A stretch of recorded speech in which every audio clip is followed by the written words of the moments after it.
आज के एपिसोड में एक ऐसा राज खुलने वाला है जिसकी वजह से एलिस्टर और लुइस के बीच में लिटरली झगड़ा हो जाता है। 74 चैप्टर की शुरुआत वहीं से होती है जहाँ पे लुइस बेहोश हो गई थी और वो ना सपने में किसी एक इंसान को देख रही थी जो बार बार लुइस को ही बुला रहा था एंड वो समझ नहीं पा रही थी कि ऐसा उसके साथ क्यों हो रहा है। जैसे ही लुइस अपनी आंखें खोलती है वो अपने सामने प्रिंस इड्रिस को पाती है। अब लुइस इस बात से परेशान थी कि कुछ दिनों से ना उसको यही ड्रीम बार बार आ रहा है और उसे पता भी नहीं है ऐसा क्यों हो रहा है। यहाँ पे प्रिंस इड्रिस लुइस को लेके बहुत ज्यादा चिंता कर रहे थे तो वो ना क्या करते हैं, लुइस को आके हक कर लेते हैं और बोलते हैं कि लुइस तुम्हें पता नहीं क्या हो रहा है कि तुम बार बार बस बेहोश हो जा रही हो, क्या तुम बीमार हो। लुइस ना चाहते हुए भी ना प्रिंस इड्रिस को वो बता देती है कि वो कैसे बुरे सपने देख रही है आजकल। तो यहाँ पे हमारे प्रिंस स्टार्टिंग में ये बोलते हैं कि आइनर माउंटेन पे रहने वाले कोई भी इंसान का जो ड्रीम होता है किसी को बुलाने का, वो नॉर्मल तो नहीं होता है। जो व्यक्ति ड्रीम दिखा रहा है उसका कुछ ना कुछ पर्पस और मीनिंग होता है जिसकी वजह से वो तुम्हारे ड्रीम में आते हैं और बोला जाता है कि वो तुम्हारे आत्मा के साथ कहीं ना कहीं जुड़ा हुआ रहता है। ऐसे लोग तुम्हारे ड्रीम में आके तुम्हें या तो ब्रेन वॉश कर देंगे या तो तुम्हें कर्ज कर देंगे। इन लोगों का मेन पर्पस दो तरीके से देखा जाता है। एक होता है कि जिसमें आप उसके प्यार में पड़ जाओ, दूसरा ये है कि अगर वो आत्मा किसी से बदला लेना चाहता है तो वो तुम्हारे थ्रू उस इंसान से बदला ले ही लेता है। तुम इसमें से कौन सी वाली ड्रीम देख रही हो लुइस, क्या तुम मुझे बता सकती हो? लुइस सच बताना, क्या मैं तुम्हारे लिए सिचुएशन को और ज्यादा मुश्किल कर रहा हूँ? ये सुनकर ना लुइस बहुत ज्यादा शॉक हो जाती है।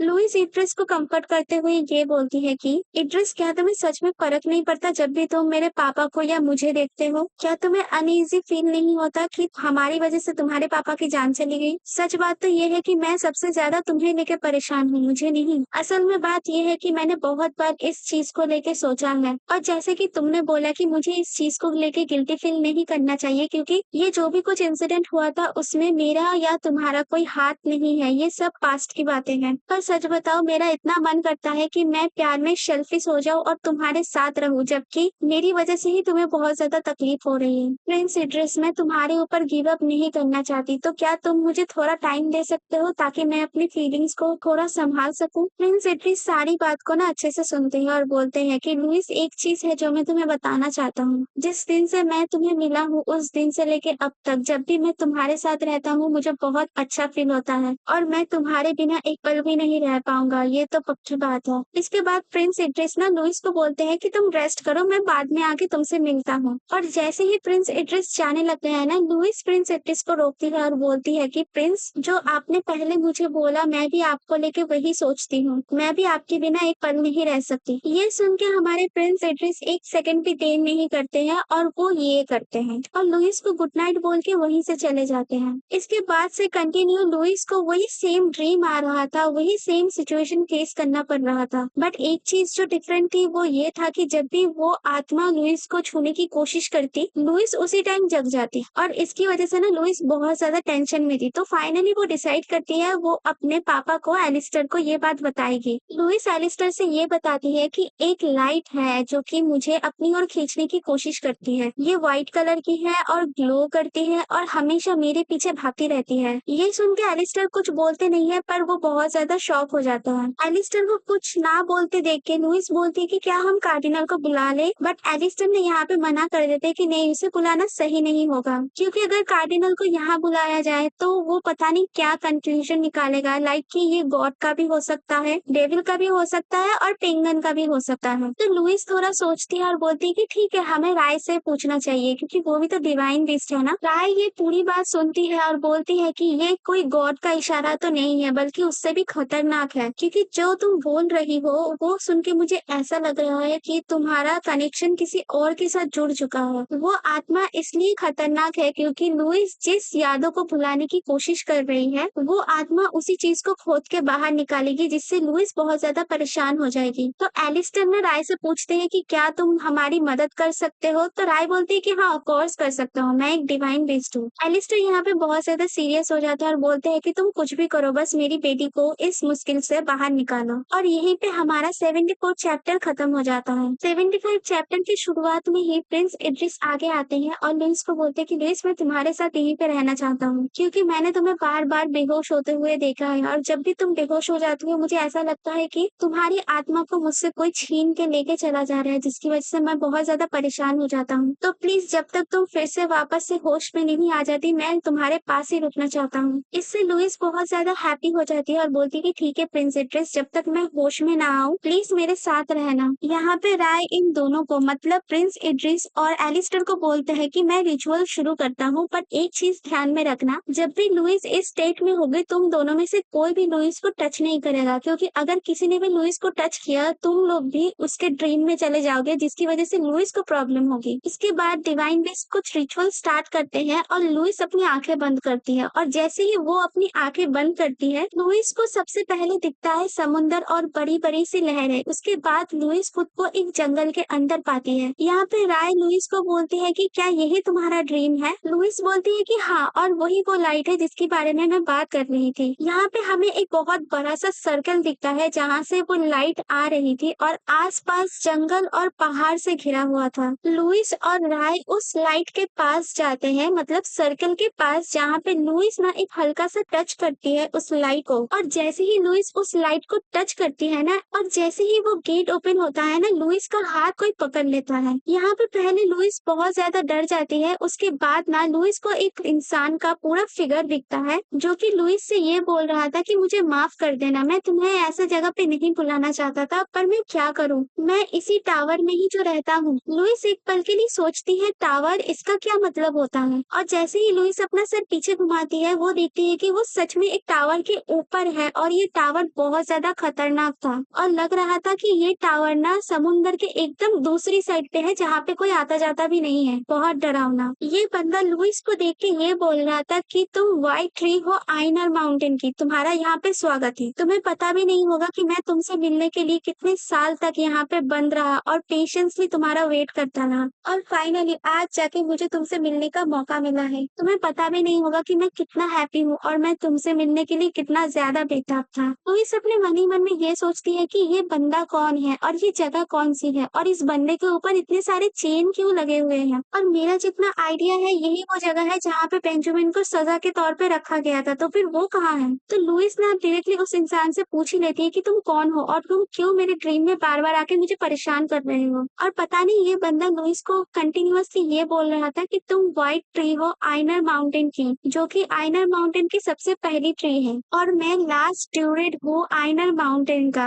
राय ना ये सुन के अचानक से बीच में से बोल पड़ती है कि मुझे लगा था कि आइनर माउंटेन का सारा ट्री उखाड़ के जला दिया गया था। तो ये बंदा राय को देख के बोलता है कि अच्छा तो तुम हो राय, कैसे हो, बहुत दिनों बाद मिले है ना। राय यहाँ पे गुस्सा करती है और बोलती है कि मैं यहाँ पे इसलिए हूँ क्योंकि लुइस कंटिन्यूअसली एक बुरा सपना देख रही है और मुझे ये नहीं पता था कि जो इंसान लुइस को इतना बुरा सपना दिखा रहा है वो और कोई नहीं तुम हो, और वैसे भी तुम्हें तो अभी हेल में होना चाहिए, तुम यहाँ पे क्या कर रहे हो। तो ये बंदा बोलता है कि ये नाइटमेयर नहीं, ये एक चमत्कार है कि मैं व्हाइट ट्री को अपने पास बुला पाया हूँ। लुइस जैसे ही यहाँ पे कुछ बोलने वाली थी, ये बंदा ना लुइस को चुप करा देता है एकदम से। तो राय यहाँ पे बीच में बोलती है कि देखो तुम्हें अभी तक मर जाना चाहिए। तो ये बंदा बोलता है कि हाँ मुझे अभी तक मर जाना चाहिए था, बट मैं क्या करूँ, मैं मर भी नहीं पा रहा। अब ये बंदा बोलता है कि चलो तुम लोग अभी वहाँ पे चले जाओ जहाँ से तुम आए थे। लुइस मना करती है कि तुम बोलो कि तुम हमें क्यों बुला रहे थे अपने ड्रीम में, बट ये बंदा बोलता है कि अभी नहीं, हम बाद में मिलेंगे तो बात करेंगे, और जब भी तुम अपने पापा से मिलो बोलना मैंने उनको हेलो बोला है। और ये सुन के तुम्हारे पापा बहुत ज्यादा खुश हो जाएंगे। और वापस से लुइस अपनी आंख खोलती है अपने रूम में और बहुत ज्यादा शॉक हो जाती है। होश में आते ही लुइस राय को ये पूछती है कि वो बंदा खुद को माउंटेन का सिविलियन कैसे बोल रहा था। राय ये सुन के बोलती है कि आइनर माउंटेन पे डूरिट नाम के लोग बहुत पहले रहा करते थे, शायद इसलिए। ये सुन के एलिस्टर बहुत ज्यादा शॉक हो जाता है। आइनर माउंटेन पे जो प्रीस्ट रहते थे वो माउंटेन को प्रोटेक्ट करते थे, बस यही नहीं वो भी नेचर के बहुत ज्यादा करीब थे और नेचर के साथ बहुत अच्छे से कम्युनिकेट भी करते थे, और यही प्रीस्ट खुद को डूरिट बोलते थे। और पिछले टाइम में मैंने जब उसे देखा था, उसे ह्यूमन लोग ना घसीट के लेके जा रहे थे, मुझे लगा था कि वो मर गया होगा, बट ऐसा है ही नहीं। तो यहाँ पे लुइस पूछती है कि क्या आइनर माउंटेन के ऊपर और नीचे वाले लोगों की जब फाइट हुई थी तभी क्या डोरिट को उस प्रिजन में रखा गया था। तो यहाँ पे प्रिंस एड्रिस आगे आते हैं और बोलते हैं कि जो भी लोग उस वॉर में पार्टिसिपेट किए थे उन सबको एग्जीक्यूट कर दिया गया था और जो भी कुछ बचा था उसे प्रिजन में रखा गया था, बट इसका मतलब ये नहीं कि वो लोग अभी भी जिंदा होंगे क्योंकि वो बहुत पुरानी बात है। तो लुइस बोलती है कि तो इन सब में मेरा क्या काम है और वो बंदा मुझे कैसे जानता है कि मैं मैं कौन हूँ। और लुइस ये सोचती है कि बेंजामिन भी तो वहीं पे कैद है ना, तो शायद बेंजामिन ने उसे बताया होगा लुइस के बारे में। राय बोलती है कि तुम चिंता मत करो, अगर उसे तुम्हें हर्ट करना होता तो अब तक कर चुका होता। तो लुइस बोलती है कि इसका क्या गारंटी है कि वो अभी मुझे हर्ट नहीं कर रहा तो बाद में भी नहीं करेगा। और यहीं पे हमारा 75 चैप्टर खत्म हो जाता है। यहाँ पे लुइस अपने पापा को देख के ये बोलती है कि पता है डोरिट ने लास्ट टाइम मुझे ये बोला था कि जब भी मैं अपने पापा से मिलूं, मैं अपने पापा को बोलूं कि डोरिट ने उन्हें हेलो बोला है और इससे मेरे पापा बहुत ज्यादा खुश हो जाएंगे। तो पापा मुझे ये बताओ कि क्या आप इस बारे में कुछ जानते हो? क्या आप मुझसे फिर से कुछ छुपाने की कोशिश कर रहे हो? मैं आपकी फीलिंग समझ सकती हूँ कि आप मुझे सच बताना नहीं चाहते हो क्योंकि वो बहुत ज्यादा हार्ड होगा सुनने में। अगर आप मुझे अभी सच नहीं बताए तो बाद में जाके ये बहुत बड़ी प्रॉब्लम क्रिएट कर सकती है। और प्लीज आप मुझे वेट करने को मत बोलना क्योंकि ये जो डोरिट बंदा है ये मेरे ड्रीम में आके कंटिन्यूअसली मुझे परेशान करे जा रहा है। तो क्या आप थोड़ा सा करेज लेके मुझे वो सारी बात बता सकते हो जो आप मुझसे छुपाने की कोशिश कर रहे हो? क्योंकि मैं अब फिर से अंधेरे में नहीं रहना चाहती हूँ जबकि मेरे पापा उस चीज में इन्वॉल्व है, मुझे सब कुछ जानना है। और अगर आपने मुझे ये बात नहीं बताया तो मुझे अब बहुत ज्यादा गिल्ट फील होगा। इतनी सारी बातें सुन के भी एलिस्टर बस अपना मुंह बंद रखने में ज्यादा प्रेफर करते हैं। और इस बात पे ना लुइस बहुत ज्यादा गुस्सा हो जाती है और बोलती है कि ठीक है, अगर आपको नहीं बताना है तो मत बताओ, आपको जो मन में आए वो करो। और जैसे ही लुइस ये बात बोलती है ना, एलिस्टर चुपचाप से उठ के गेट के बाहर चले जाते हैं जबकि लुइस को बस सच ही सुनना था। इसके बाद प्रिंस इड्रिस आगे आके ना लुइस को बस कंफर्ट करने की कोशिश करते हैं और जैसे ही इड्रिस आगे आता है ना वो देखते हैं कि लुइस बस रोने ही वाली थी पर वो बहुत ज्यादा कंट्रोल करती है खुद को। इसके बाद भी वो डोरिट वाला बंदा ना लुइस को अपने सपने में उसी प्रिजन पे बुलाती है जहाँ पे वो पूछते हैं कि क्या तुम्हें पता चला कि मैं यहाँ पे क्यों हूँ? तो लुइस बोलती है कि हाँ मुझे पता चला क्योंकि तुम लोग फाइट करने वाले थे और इसीलिए तुम लोगों को उस माउंटेन से निकाल दिया गया। तो ये डोरिट वाला बंदा बहुत ज्यादा गुस्सा हो जाता है और बोलता है कि तुम्हें तो सच पता ही नहीं है, सच असल में सबसे छुपाया गया है। व्हाइट ट्री ऑफ आइनर माउंटेन, क्या तुम्हें सच जानना नहीं है? तुम ये बताओ। अब लुइस अपने मन ही मन में ये सोचती है कि मुझे सच जानना तो है बट मैं अपने पापा की रिस्पेक्ट भी करती हूँ बहुत ज्यादा और वो मुझे ये बात शायद कुछ रीजन की वजह से ही नहीं बता रहे हैं। तो लुइस बोलती है कि नहीं, मुझे अभी सच जानने में कोई इंटरेस्ट नहीं है। तो ये बंदा बोलता है कि ठीक है, जब तक तुम सच ना जान लो मैं यहीं पे तुम्हारा वेट करूंगा। अब ये बंदा बहुत ज्यादा रिक्वेस्ट करता है कि तुम अपना मन बना लो, उसके बाद ही मैं तुम्हें बताऊंगा, वरना मैं तुम्हें फोर्स नहीं करूंगा। सच बात तो ये है कि मुझे तुम्हें बहुत सारी बातें बोलनी है और बहुत सारी बातें तुमसे सुननी भी है। यहाँ पे ये बंदा ना लुइस की सिंपैथी लेने की बहुत ज्यादा कोशिश करता है उल्टी सीधी बातें बोल के,